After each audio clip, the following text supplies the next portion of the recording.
સુરતના માંડવીમાં ઉગ્ર ચક્કાજામ, ખરાબ રસ્તાઓથી ત્રસ્ત લોકોએ ટાયર સળગાવ્યા. પૂર્વ ધારાસભ્ય આનંદ ચૌધરી પણ આંદોલનમાં જોડાયા.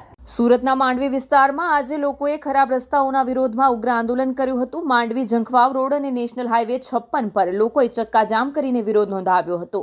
આ આંદોલનમાં પૂર્વ ધારાસભ્ય આનંદ ચૌધરી પણ જોડાયા હતા. માંડવીના માલઘા ફાટા પર લોકોએ રસ્તાની વચ્ચે બેસીને વિરોધ પ્રદર્શન કર્યું હતું.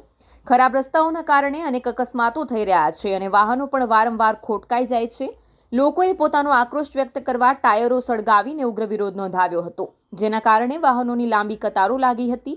સ્થિતિને નિયંત્રણમાં રાખવા પોલીસે ચુસ્ત બંદોબસ્ત ગોઠવ્યો હતો અને સળગતા ટાયરોને માર્ગ પરથી દૂર કરવાની કામગીરી હાથ ધરી હતી.